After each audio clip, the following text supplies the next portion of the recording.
Un saludo en el nombre del Señor. No tengo el don de la bilocación todavía. Yo sé que hace unas horas estábamos mi esposa y yo trabajando en Dallas. Hoy estoy aquí con todos ustedes, aquí en los estudios de EWTN en Birmingham, Alabama. Así que gracias por estar un lunes más con nosotros. Hoy vamos a hablar del laico comprometido, pero no comprometido con una novia o comprometido con su trabajo o comprometido con algún vicio, no. Vamos a ver con quién es que el laico debe estar comprometido. Y para esto me voy a basar muchísimo en lo que nos dijeron y nos siguen diciendo todos nuestros obispos latinoamericanos cuando en el año 2007 se reunieron en Aparecida, Brasil, para la quinta gran conferencia del episcopado latinoamericano. Y nos dieron como resultado este documento, el documento precisamente que se llama De Aparecida, que su título inicial es Discípulos y Misioneros. Y van a ver por qué va a tener tanto vínculo este documento y lo que nos han pedido a todos nosotros, la Iglesia de Hispanoamérica, y no solamente Hispanoamérica, sino incluye también Canadá y Estados Unidos, de toda América, nuestros obispos. Pero antes de entrar en materia, vamos a orar. Y voy a tomar una oración que está precisamente en este documento. Es una oración a María, María, la estrella de la evangelización. Y no porque sea yo mexicano, Yo sé que tengo aquí a mis espaldas la imagen de Nuestra Señora de Guadalupe, patrona de México, emperatriz de América. Y es por eso que esta oración, los obispos la hicieron a la Virgen de Guadalupe como la emperatriz de América. Así que oremos en esta ocasión a nuestra Madre María. María, tú eres la gran misionera, continuadora de la misión de tu Hijo y formadora de los misioneros. Así como diste a luz al Salvador del mundo, trajiste el Evangelio a nuestra América. En el acontecimiento guadalupano, presidiste, junto al humilde Juan Diego, el Pentecostés que nos abrió a los dones del Espíritu. Tú eres parte del caminar de cada uno de nuestros pueblos, entrando profundamente en el tejido de su historia y acogiendo los rasgos más nobles y significativos de su gente. Tú nos perteneces y te sentimos como madre y hermana. Ayúdanos para que podamos ser discípulos misioneros de tu Hijo, para que nuestros pueblos en Él tengan vida. Amén. Me encanta esta oración. Qué cosas más hermosas dice, ¿verdad? Junto con el humilde Juan Diego, el Pentecostés que nos abrió a los dones del Espíritu Santo. Y recién acabamos de celebrar Pentecostés. Y qué bueno que esta oración nos recuerda que Pentecostés no fue solamente un acontecimiento que pasó allá hace muchos años, allá en el aposento alto.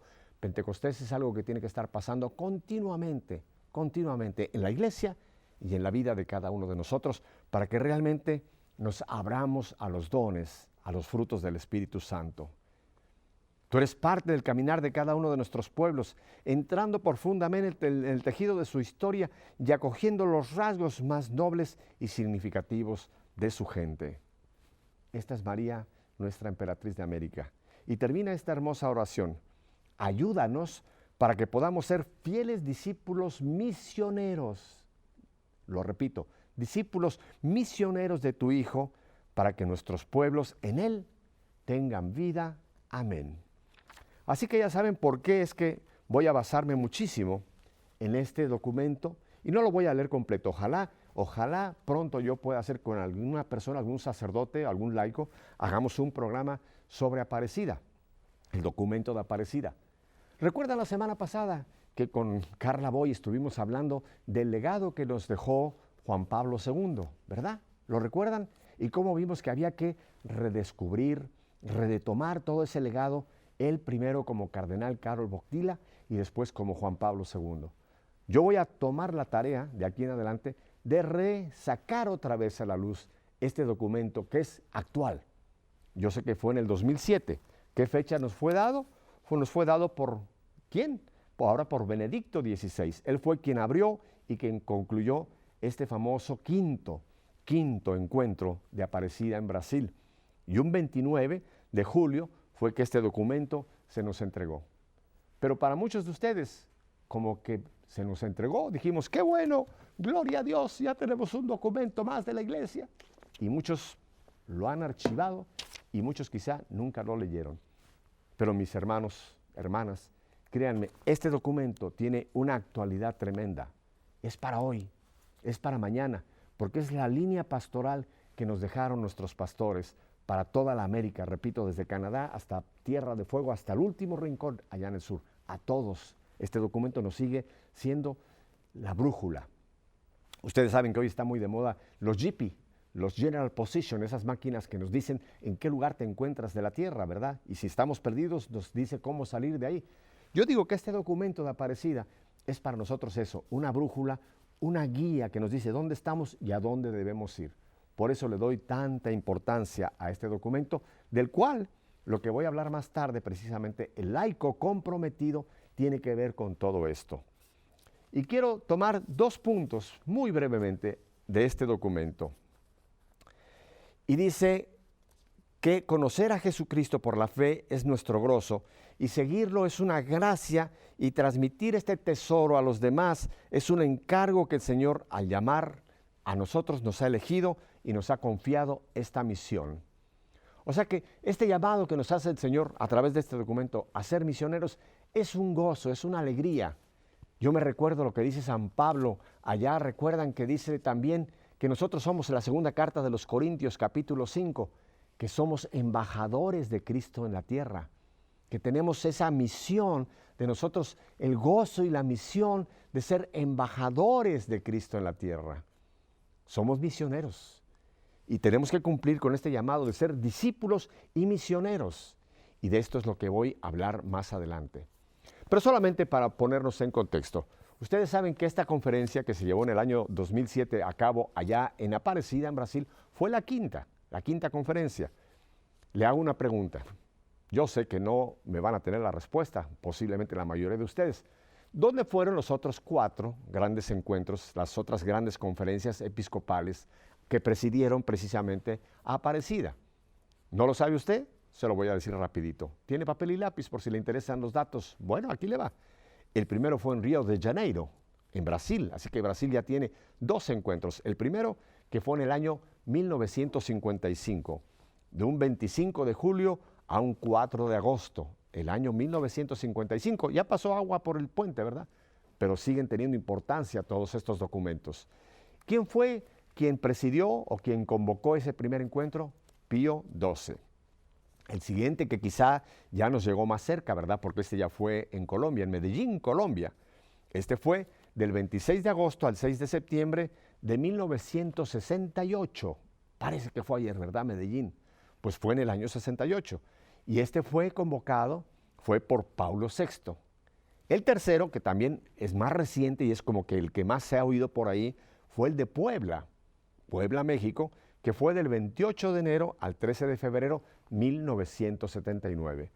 Este fue ya convocado y fue presidido por Juan Pablo II, el magnánimo, como le llama Benedicto XVI, el magno que le llama.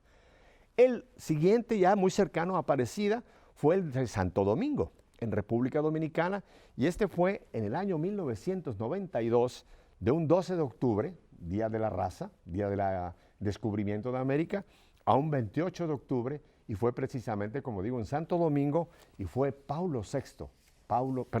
Juan Pablo II, quien presidió este gran cuarto. Y ahora, el quinto, que tanto ruido le estoy haciendo, Aparecida. Oiga, ¿y por qué Aparecida? Se van a reír, pero yo le he preguntado a 2 o 3 personas, en un plan así de un poco una pregunta de, como dicen, de doble sentido. Le digo, oye, ¿qué sabes tú de Aparecida? Y se me quedan viendo y dice, ay, Pepe, Aparecida es esa fantasma que anda por México, le llaman la Llorona, que se aparece. ¡Ah! Le llaman Aparecida a un aparecido. No, mi hermano. Aparecida es el santuario donde está precisamente la Virgen de Aparecida en Brasil, un gran santuario mariano. Bueno, pues ahí fue exactamente el sitio donde se llevó a cabo este gran quinto encuentro de la Conferencia Episcopal Latinoamericana. Bien, vamos a entrar entonces en materia. ¿Por qué es tan importante? ¿Por qué es tan trascendental que nosotros nos metamos de lleno? Porque para nosotros es vital el que respondamos al llamado que nos hizo el Señor, no a través de Aparecida, ni de Santo Domingo, ni de Puebla, ni de Medellín, ni de Río de Janeiro. Desde el momento en que el Señor iba a ascender a los cielos.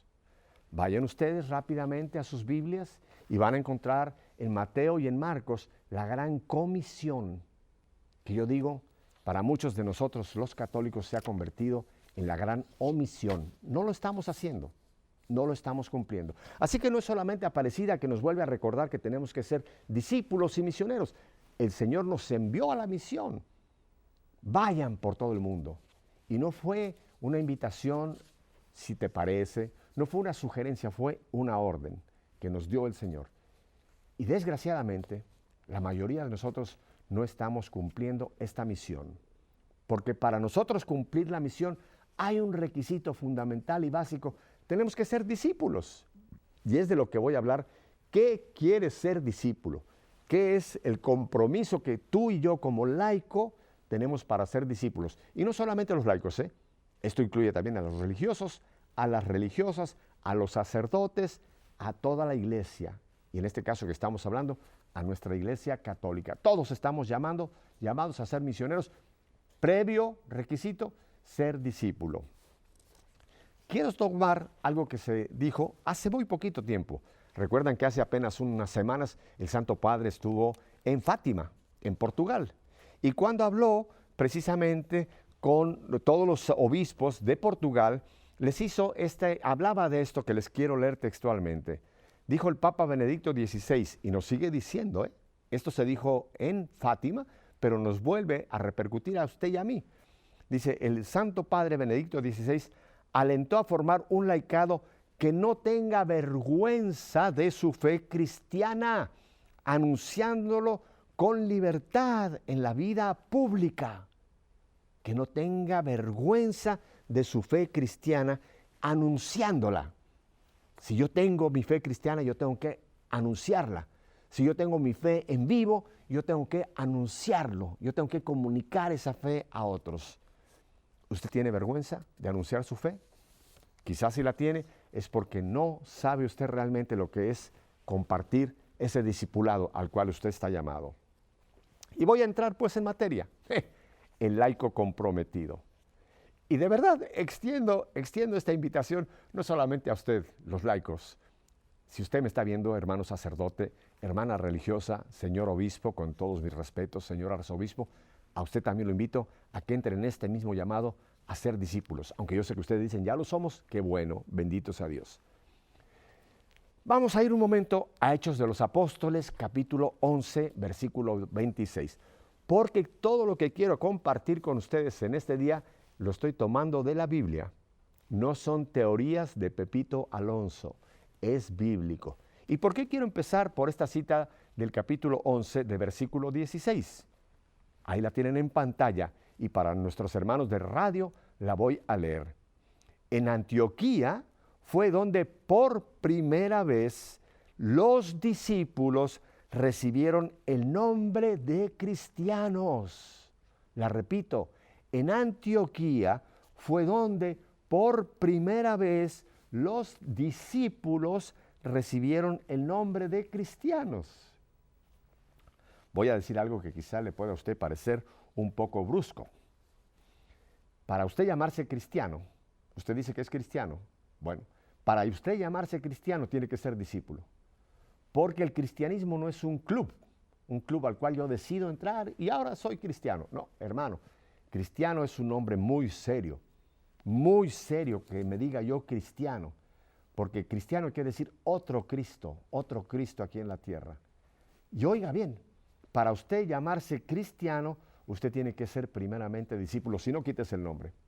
Si no, mire, yo sé que me están diciendo, ay Pepe, ¿qué dices? De verdad, si usted no es discípulo, usted no puede tener el honor de usar ese nombre de cristiano. Ustedes saben que al Señor lo seguía mucha gente, ¿verdad? Si vamos a los evangelios, podemos fácilmente encontrar que al Señor lo seguían un grupo muy pequeño, otro grupo mayor, y un grupo muy grande que le voy a llamar multitud. Hoy día hay multitudes que dicen que siguen al Señor, pero se parecen mucho a las multitudes de aquel tiempo. ¿A qué venían aquellas multitudes? Venían por el milagro, venían por la liberación, venían por el pan, venían porque pensaban que Jesús podía ser el rey que los liberara de los romanos, de la opresión en la que vivían. Era una multitud que los seguía para acá y para allá y corrían por este lado y venían por acá. Era una gran multitud, pero lo que buscaban era algo de Jesús. Buscaban algo, no buscaban a Jesús, buscaban algo que les diera a Jesús. Y sabemos que esa multitud, que la podemos ver también el domingo de la entrada triunfal del Señor en Jerusalén, gritaban, Hosana, bendito. Ustedes recuerdan, ¿verdad? Todo lo que decían con palmas, poniendo los mantos. Y 4 días después estaban gritando, crucifícalo. Las multitudes no tenían nada de apego al Señor y lo abandonaron y es más, gritaron que lo mataran. Así que al Señor lo seguía una gran multitud, esos no eran discípulos.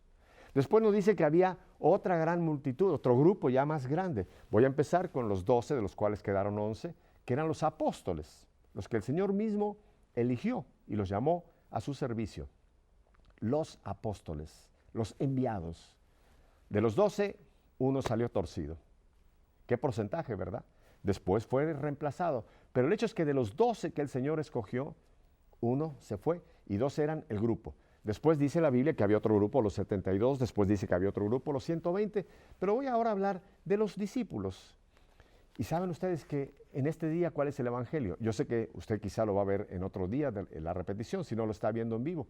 El Evangelio de hoy día lunes, habla precisamente del joven rico. Y van a ver por qué traigo a colación el joven rico. Ustedes saben muy bien la historia del joven rico, no tengo ni que parafrasearla mucho. Ese joven que le viene y Señor, yo quiero ser perfecto, yo quiero seguirte, Señor, ¿qué tengo que hacer? Y el Señor le dice, cumple los mandamientos y se los va enumerando uno por uno, uno por uno, uno por uno. Y el joven le va respondiendo, Señor, yo los guardo todos. O sea, era un buen hombre, era un hombre moral, era un hombre que guardaba los mandamientos, era un buen judío, vamos a ponerlo en esas palabras. Y el Señor dice que lo miró con amor, oigan bien, lo miró con amor y le dijo, vende todo lo que tienes, repártelo a los pobres, ven y sígueme. El Señor lo invitó a su grupo selecto, así como invitó a Pedro, así como invitó a Juan, a Andrés, a este joven que nunca se supo su nombre, voy a explicar por qué no, quizá, le invitó el Señor, ven. Y dice que este hombre tristemente dio media vuelta y se marchó. Y fue cuando el Señor pronuncia aquella frase, qué difícil es para un rico entrar al reino de los cielos. Y seguramente el Señor con tristeza, porque había visto a este joven con amor, con tristeza vio a este joven que se alejó. Ustedes saben que si ese hombre, joven o de mediana edad, cualquiera que haya sido su edad, no importa, hubiera respondido a la invitación de Jesús, quizá hoy lo tendríamos en la lista de los apóstoles, quizá estaría junto con Pedro, con Andrés, con Juan, etc.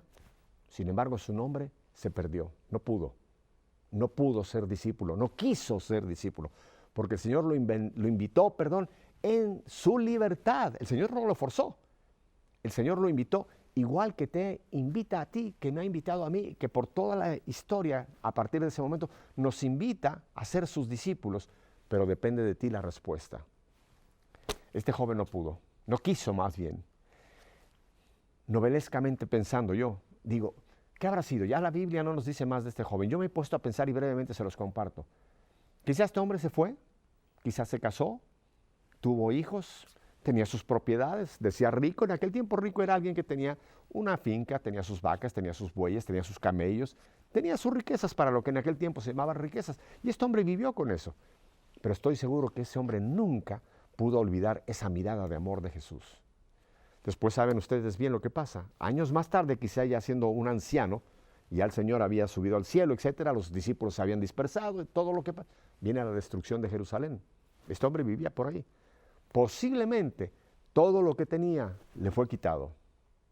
Posiblemente a su ancianidad, este hombre, todo lo que tenía que no quiso dejar por seguir al Señor, lo perdió.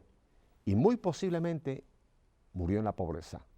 Yo me imagino el remordimiento que este hombre debe haber tenido en sus últimos días, porque no pudo nunca haber olvidado esa mirada de Jesús. esa mirada de amor. Y todo lo que él mantuvo en su corazón, por eso dice, donde está tu tesoro, ahí está tu corazón. Pero yo creo que este hombre se arrepintió de no haber seguido esa invitación de Jesús. ¿Cuántos puede haber que el día final se hayan arrepentido de este llamado que nos ha hecho el Señor desde aquel momento que nos invitó y que nos sigue haciendo por la iglesia? Así que yo voy a hablar ahora de las condiciones de ser realmente un discípulo del Señor. Le invito a que tome un papel y un lápiz. Voy a mencionar 7 condiciones. Y sí, tomé el número 7 a propósito. Usted sabe que el número 7 en la Biblia tiene un significado, quiere decir lo eterno, lo que es mucho. Y yo sé que estos 7 puntos que voy a mencionar, para muchos de ustedes quizá van a decir es mucho, pero para el Señor es mucho el llamado que te hace, es mucho el amor que te tiene, es mucho el toque que te hace para que realmente seas discípulo del Señor. Y voy a empezar, vamos a ir poco a poco, voy a empezar por la primera condición para que tú seas un laico comprometido, y de aquí en adelante ya no voy a usar más la palabra laico comprometido, de aquí en adelante voy a mencionar para que tú seas un discípulo del Señor y puedas usar el título de cristiano. Vamos con la primera condición, amor supremo a Jesucristo. Lo voy a leer, lo tienen en pantalla el texto que quiero usar. Si alguno viene junto a mí y no odia a su padre, a su madre, a su mujer, a sus hijos, a sus hermanos, a sus hermanas y hasta su propia vida, no puede ser discípulo mío. Lucas, capítulo 14, versículo 24. Esto, y lo voy a aclarar bien, no quiere decir que debamos tener indisposición o mala voluntad en nuestro corazón hacia nuestros familiares. En absoluto, no ese es el sentido. Los que han estudiado a profundidad este versículo descubren muy pronto que la palabra o la traducción que se le puede dar a la palabra odiar, que en nuestra lengua castellana tiene una connotación efectivamente de repudio, de rechazo, pero van a ver que no. No siempre significa despreciar, detestar, aborrecer, abominar. Esos son sinónimos, sino que la palabra puede incluir el significado amar menos. Amar menos. Este ya es un significado que se le puede dar a la palabra que se usó, odiar, amar menos. Y entonces toma ya un sentido muy realista para nosotros, ¿verdad? La repito ahora la cita, ya no voy a usar la palabra odiar. Fíjense, el mismo texto, no lo estoy cambiando, solamente le estoy poniendo este significado. Si alguien viene junto a mí y ama más a su padre, a su madre, a su mujer, a sus hijos, a sus hermanos y hermanas y hasta su propia vida, no puede ser discípulo mío. Palabras de Jesús. Usted puede amar y debe amar a su padre, a su madre, a su esposa, a sus hijos, a sus hermanos, hasta a sus enemigos. Pero si usted lo ama más que al Señor, ya está usted poniendo un ídolo delante del Señor. Sí, Señor. Usted puede tener como un ídolo a su padre, puede tener como un ídolo en su vida a su esposa. El Señor tiene que ser el primer amor. Y de ese primer amor se va a desprender el amor hacia los demás. Cuando nosotros amamos a Jesús como nuestro primer amor, hermanos, el Espíritu Santo, y esto lo dice Romanos 5:5, derrama en nuestros corazones su amor. Y es cuando podemos amar con más intensidad, con un amor más intenso a nuestro padre, a nuestra madre, a nuestros hermanos, a nuestra esposa, a nuestro esposo. Pero tiene que ser Jesús el primer amor. ¿Recuerdan allá en Apocalipsis cuando nos dice, tengo algo contra ti? Perdiste el primer amor. El Señor quiere ser el primer amor. El Señor no quiere estar en un segundo término. El Señor no pide mucho.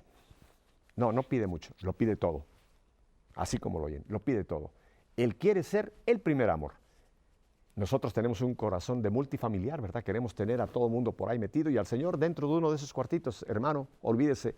La primera condición para ser un discípulo, Jesús tiene que ser tu primer amor. Y volviendo rápidamente a este documento de Aparecida, ¿saben qué nos dice acá? Que todo empieza con un encuentro personal con Jesús. Ahí empieza ese amor con Jesús. Un encuentro personal con Jesús. Un encuentro tuyo, no de tu papá, de tu mamá, de tus hijos, no, un encuentro tuyo con Jesús. Tú tienes que Jesús quiere tener ese encuentro personal porque de ahí va a nacer ese primer amor. Y para que todo esto camine, ahí tenemos que empezar. Esta es la piedra angular. Si Jesús no es mi primer amor, todas las demás condiciones que voy a mencionar después de estos mensajes que vamos a ir en un momentito, no tienen sentido. Así que por eso dejé al mero principio. Si no se cumple, si tú que estás hoy conmigo aquí, Jesús no es tu primer amor, hermano, hermana, hoy es tu día. Hoy es tu día. Primer día de este nuevo tiempo de la liturgia, que en algunos lugares se sigue celebrando hoy Pentecostés. Así que sigue abriéndote a tu Pentecostés, a tu encuentro con Jesús en el poder del Espíritu Santo.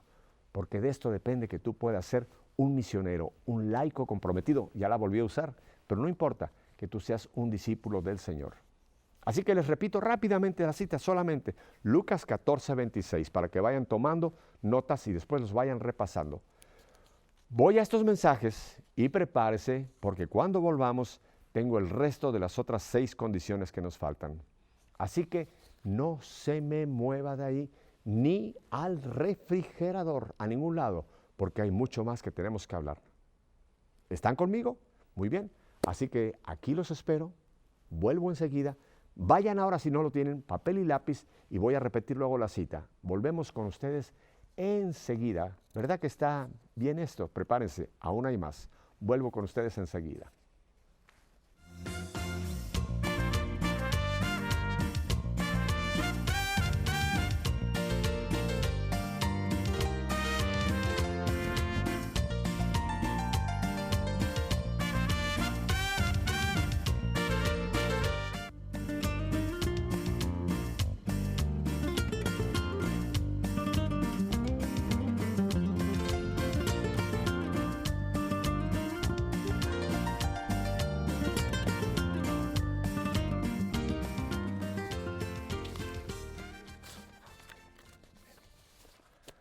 Aquí estamos de vuelta.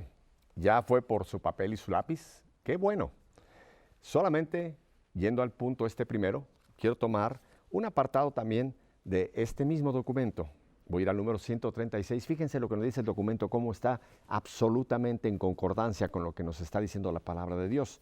Y dice acá en el número 136 de este documento Aparecida, la admiración por la persona de Jesús, su llamada y su mirada de amor busca suscitar una respuesta consciente y libre desde lo más íntimo del corazón del discípulo.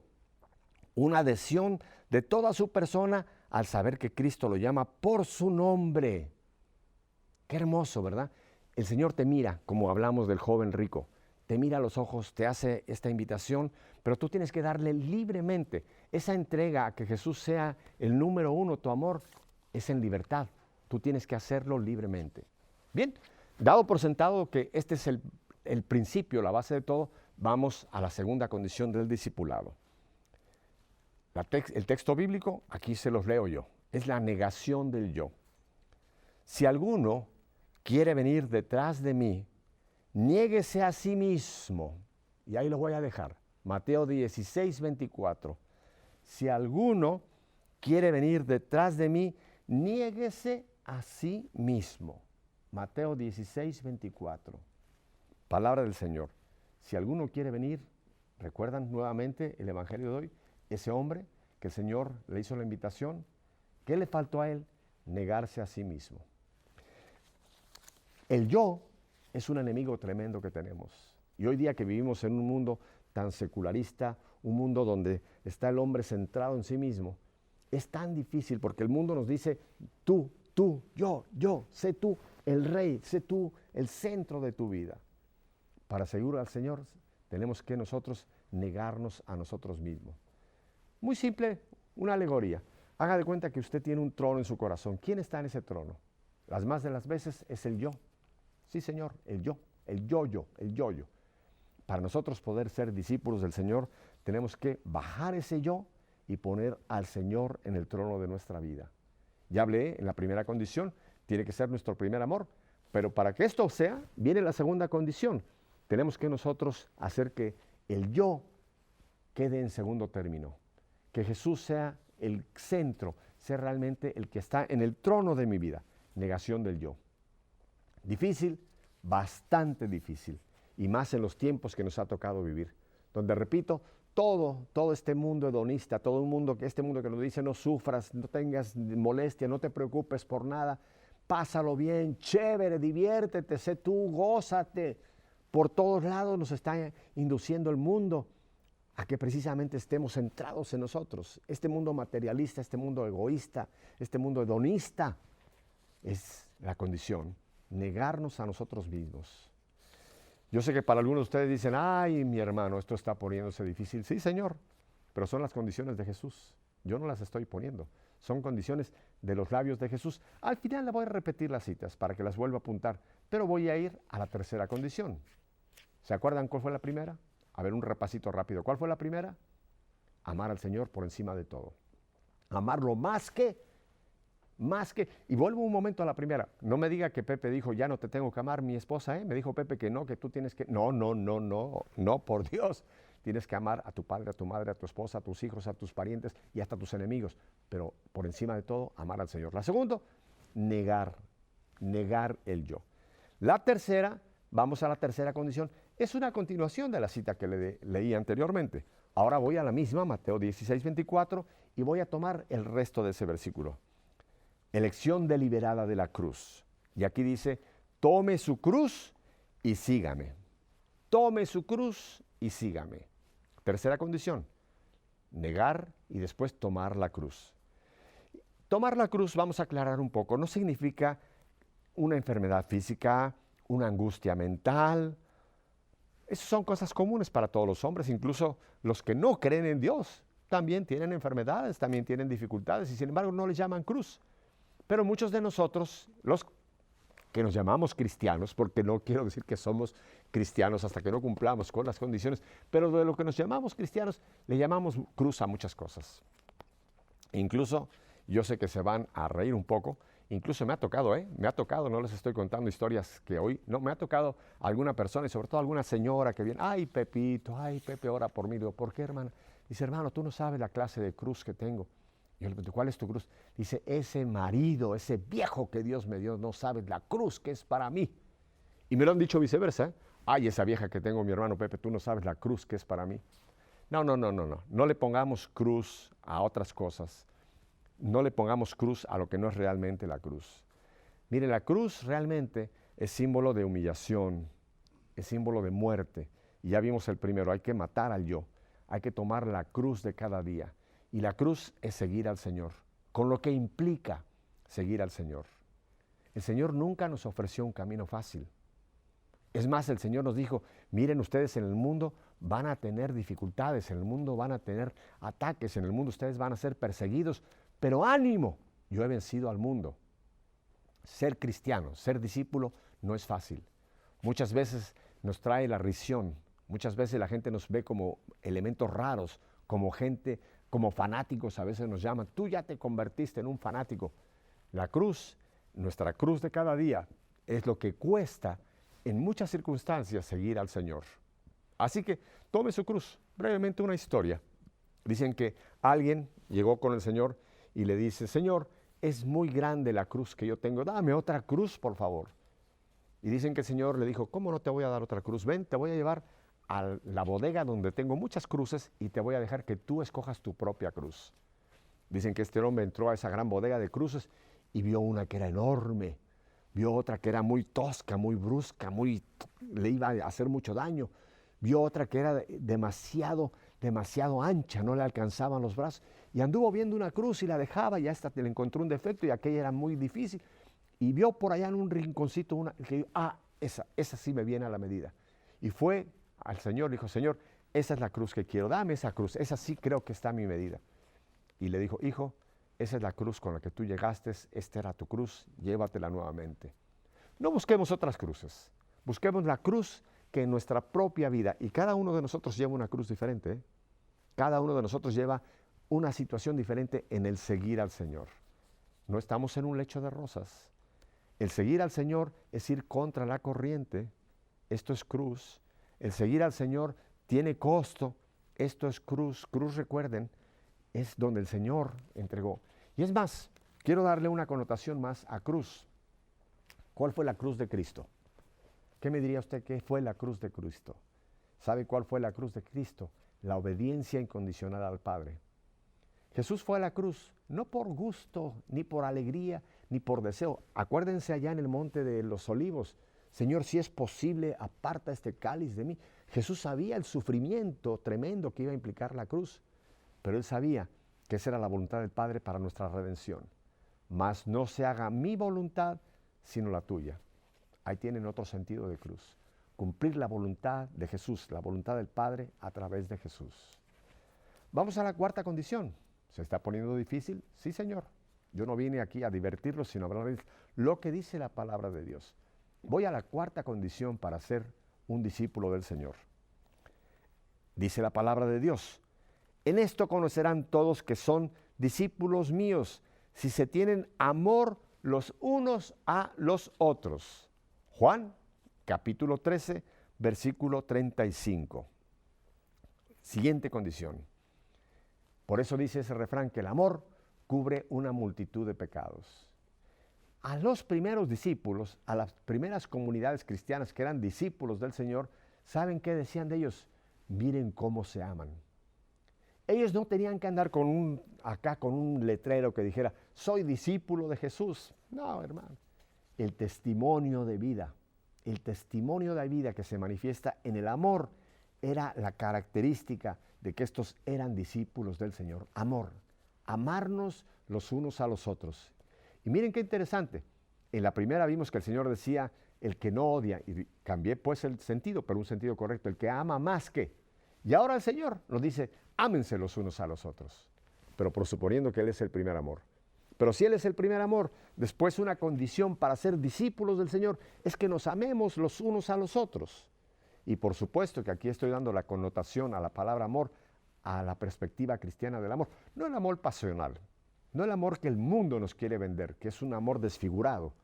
Hablo del amor cristiano, el amor de entrega, el amor de servicio, el amor que perdona, el amor. Miren, váyanse simplemente a lo que es realmente la descripción del amor. El amor todo lo puede, todo lo perdona, todo lo acepta. El amor nunca pasará, todo lo cree. Ese es el amor cristiano y ese es el amor que los tenemos que tener los unos a los otros. Ese es el amor del cual el Señor nos dice que es una condición para ser discípulos de Él. Vamos a la quinta condición. ¿Les parece que son muchas? Me quedan todavía 3 más, así que prepárense, pero esto es palabra de Dios. Recuerden, desde el principio se los dije, yo no voy a darles teorías mías, está en la palabra de Dios. Y por eso usted vaya después y usted mismo mastique, asimile estas citas de la Biblia, porque se dan cuenta que todas están en labios de Jesús. Ni siquiera estoy tomando del documento, aunque el documento refleja todo esto.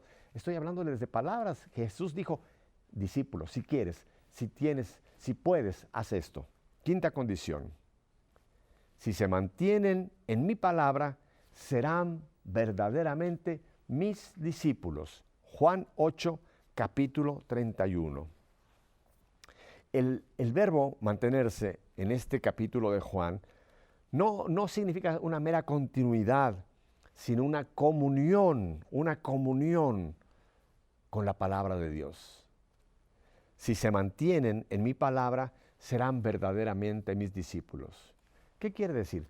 Quiere decir que estemos unidos a la palabra de Dios. La palabra de Dios la tenemos en la Biblia. La palabra de Dios la tenemos en la revelación. Ahí está la palabra de Dios. Y recuerdan, la palabra es Cristo, el verbo se hizo carne. Y la palabra la tenemos manifestada, encarnada en las Escrituras. Quiere decir que nosotros tenemos que vivir, permanecer en la palabra de Dios. Vivir de acuerdo a la palabra de Dios. La palabra de Dios, y no tengo aquí una Biblia, porque tengo las citas escritas para no andar buscando, aunque están claramente en la Biblia. La Biblia, ¿saben qué es? Es el manual que Dios nos entrega para vivir la vida cristiana. En la Biblia encontramos todo lo que necesitamos para vivir como discípulos del Señor. Todo está en la Biblia. Lo que tenemos que hacer, lo que no tenemos que hacer, cuándo tenemos que hacerlo, cuándo no tenemos que hacerlo. Ahí está el manual de instrucciones para vivir la vida cristiana. Hermanos, ustedes me han escuchado en otros momentos que yo he dicho que el cristianismo es más que una religión. Yo sé que están diciendo, ay, este está diciendo herejías. No. Por supuesto que tenemos un cuerpo de doctrina, tenemos una liturgia, tenemos una religión, pero va más allá. El cristianismo, ¿saben qué es? Es un estilo de vida. El ser cristiano es vivir como cristiano. Vivir nuestra fe en vivo. Eso es ser cristiano. Y es lo que dice aquí el Señor, mantenernos en su palabra, es día con día, no solamente en ratos. Toda nuestra vida tiene que estar configurada a la palabra de Dios. Si nosotros vivimos contrariamente a la palabra de Dios, no somos discípulos del Señor. Es un contrasentido. El que yo me llame discípulo y cristiano, que ya les dije, cuidado con usar esa palabra, pero es un contrasentido que yo me llame discípulo si no vivo de acuerdo a lo que el Señor me dijo, a lo que es la palabra de Dios. Por eso, repito, mantenerse es continuar, continuamente estar. San Jerónimo, el hombre que tradujo la Biblia al latín, la Vulgata, dijo una frase que tiene enorme verdad. Desconocer las Escrituras es desconocer a Cristo. Si usted no conoce la palabra de Dios, apréndala. Busque un curso bíblico. Hay muy buenas guías para la palabra de Dios, para entender, para leer la palabra de Dios. Pero recuerden, la palabra de Dios no es un libro, que yo lo voy a leer como un libro de historia, una novela. No, la palabra de Dios es un conjunto de libros, la Biblia, donde tenemos guianza. Dice uno de los salmos, tu palabra, Señor, es luz que alumbra mis pasos. Tu palabra es luz que alumbra mis pasos. Así que tenemos que permanecer en la palabra de Dios. Vamos ahora a la sexta condición. ¿Listos? ¿Tienen su papel y lápiz? Aquí viene el texto. Pues de igual manera, cualquiera de ustedes que no renuncie a todos sus bienes no puede ser discípulo mío. Lucas, capítulo 14, versículo 33. Otra vez, ¿cómo no? Pues de igual manera, cualquiera de ustedes que no renuncie a todos sus bienes no puede ser discípulo mío. ¿Qué quiere decirnos el Señor? Voy a volver al Evangelio de hoy. El joven rico no pudo renunciar a sus bienes. No pudo. Era más importante para él lo material en ese momento que el llamado del Señor al discipulado. Ahora, hay aquí un texto que también me interesa mucho, que es en las bienaventuranzas, cuando el Señor dice, bienaventurados los pobres de espíritu. El Señor, por supuesto, que tiene una opción y nosotros tenemos que tener una opción por preferenciar por los desposeídos, por supuesto que sí. Pero cuando el Señor habla de pobres, habla más bien de los pobres de espíritu, los que no están apegados a lo material. Este quiere decir más bien el sentido de pobre de espíritu, no de la carencia de bienes. Yo conozco mucha gente que poseen una bien fuerte cantidad de bienes materiales y son desprendidos, no están apegados a su riqueza, llamémosle así, a sus posesiones. Yo conozco gente que tiene muy poco o casi nada, que son miserables porque están tan apegados a ese poquito que tienen que no pueden renunciarlo por temor a quedarse sin nada. ¿Quién es más miserable? Quizá el que tiene menos pero que está apegado, que el que tiene más y está desprendido. El Señor quiere que nosotros seamos desprendidos. Él quiere que seamos mayordomos de todo lo que Él nos ha dado. Que seamos buenos mayordomos, no dueños. Usted por empezar por la vida no es suya. Todo empezando por la vida no nos pertenece, es de Dios. Y de ahí en adelante todo, y voy a los bienes materiales, que es lo que mencionamos acá en este capítulo de Lucas, hay que ser desprendidos, no estar apegados, no estar aferrados. Insisto, vivimos tiempos difíciles, tiempos de un gran materialismo, donde se nos bombardea continuamente por los medios de comunicación. Ten, posee, busca más. Y hay mucha gente que tiene mucho y que sin embargo por no tener su corazón en el Señor son miserables, son pobres. Hay mucha gente rico que yo conozco que no son felices, a pesar de que aparentemente según los criterios del mundo son felices. No es cierto. Hermanos, lo material no da la felicidad. Yo sé que van a decir ustedes, no, lo material no es importante, pero ayuda mucho. Dejémoslo así. Puede ser que nos ayude, pero no es nuestra felicidad. Nuestra felicidad tiene que estar puesta en el Señor. Él tiene que ser nuestro tesoro. ¿Recuerdan aquellas dos parábolas cuando dice que aquel hombre que encuentra un tesoro en un campo va y vende ir por ese tesoro? Hay que desprenderse de todo lo material para ir por ese tesoro, por esa perla de gran valor. Hay que dejar todo por ese tesoro. Ese tesoro se llama Cristo. Y lo demás, si el Señor nos dio mucho, si el Señor nos dio lo necesario, si el Señor no tenemos todo lo que queremos o pensamos que debemos tener, Dios provee. Yo comentaba hace pocos días precisamente allá con la gente que estuve en Texas, con algunas personas en Dallas, que muchas veces nuestra gente en nuestros países latinoamericanos, esa gente que vemos en los pueblecitos, muchas veces son más felices que los que vivimos en las grandes urbes. Tenemos auto, aire acondicionado, autopistas, refrigerador, lavadora, qué sé yo, todo lo que tenemos. Y a lo mejor esa gente que vive allá en el campo, que tiene una casita, que a lo mejor no tiene ni luz eléctrica, muchos de ellos son más felices que nosotros, porque no están apegados a nada, están dedicados a lo que el campo les da, a lo que sus animalitos les dan, se levantan con el sol, se acuestan con el sol, y muchos de ellos son felices, y no añoran todo lo que nosotros pensamos que es la felicidad en las grandes ciudades. Así que hay que quitarnos de la cabeza esa idea de que es lo material lo que me va a hacer feliz. Hermano, el discípulo del Señor que se ha desprendido es mucho más feliz. Recuerden a Pedro, recuerden a estos pescadores que dicen que dejaron sus barcas. Oiga, sus barcas era su seguridad, era su modo de ganarse la vida, sus redes. Y sin embargo, cuando el Señor les dice así, pudieron ser discípulos del Señor. Dejaron esto y el Señor les dijo, ahora yo los voy a hacer a ustedes pescadores de hombres. Qué felicidad tienen en el cielo Pedro, Andrés, Juan, Santiago, ¿verdad? Dejaron todo y el Señor les dio la iglesia. Voy a la séptima condición. El tiempo se me está yendo y quiero concluir con estas condiciones y no dejarlos a ustedes con el pendiente. ¿Cuál fue la séptima condición? Aquí voy a tomar dos citas bíblicas. Primera es Juan capítulo 15, versículo 4. Dice la palabra, permanezcan en mí como yo en ustedes. Séptima condición, permanezcan en mí como yo en ustedes. Y voy al otro texto, Hechos de los Apóstoles, capítulo 2, versículo 42. Se mantenían constante en la enseñanza de los apóstoles, en la comunión, en la fracción del pan y en las oraciones. Fíjense, se mantenían constantes, y arriba dice permanezcan, van unidos, ¿verdad? Se mantenían constantes ¿en quién? En la enseñanza de los apóstoles, en la comunión, en la fracción del pan y en las oraciones.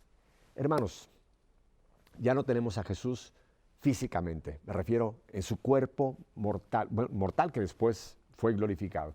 No tenemos a Jesús para poderlo, como ellos que lo pudieron tocar, palpar. Jesús está en el cielo, aunque verán, lo tenemos con nosotros. Acabamos de celebrar la ascensión del Señor, acabamos de celebrar Pentecostés y el Señor sigue en su iglesia, pero de una manera diferente. Y por eso en Hechos de los Apóstoles acabamos de ver que ellos se mantenían, ¿dónde? En la enseñanza de los apóstoles, en la iglesia. Aquí está la iglesia. Se mantenían en la comunión, la iglesia, la comunión, eclesia, la convocatoria de nosotros los creyentes. En la fracción del pan, la Eucaristía. Y en las oraciones, y aquí voy a incluir los sacramentos. Para nosotros ser discípulos del Señor, tenemos que ser parte de la iglesia. Ahí está Jesús. Jesús es la cabeza, nosotros el cuerpo. Jesús sigue con nosotros, sí, sigue con nosotros en su iglesia. Pero nosotros tenemos que ser gente de iglesia. Un discípulo no es un llanero solitario. Y hay por ahí muchos que se llaman discípulos y quieren vivir como llaneros solitarios. Esos no son discípulos. Perdónenme, no son. Y hay muchos pseudo discípulos por ahí corriendo para acá y por allá. No son iglesia. No. Para ser discípulo, la séptima condición es también ser miembros de la iglesia. Un miembro activo, un miembro vivo, un miembro unido a la iglesia. Fieles al magisterio de la iglesia, la enseñanza de los apóstoles. Yo no puedo ser discípulo del Señor si yo digo, mira, de la enseñanza de la iglesia hay cosas que yo no acepto ni quiero. Ya te descalificaste. La enseñanza de la iglesia es un cuerpo de doctrina de la cual nosotros no podemos decir esto sí o esto no. O lo tomas o lo dejas. No hay esto sí, esto no. Hoy día hay muchos, y me ha tocado a mí, que me dicen, Pepe, yo soy católico a mi manera. Le pregunto, sí, ¿y qué quiere decir católico a mi manera? Bueno, hay cosas de la iglesia que no me gustan. Entonces, yo de la iglesia, ¿sabe qué? Tú te has fabricado tu propia iglesia. Tú tienes tu propia iglesia, no eres católico. No hay católico a mi manera.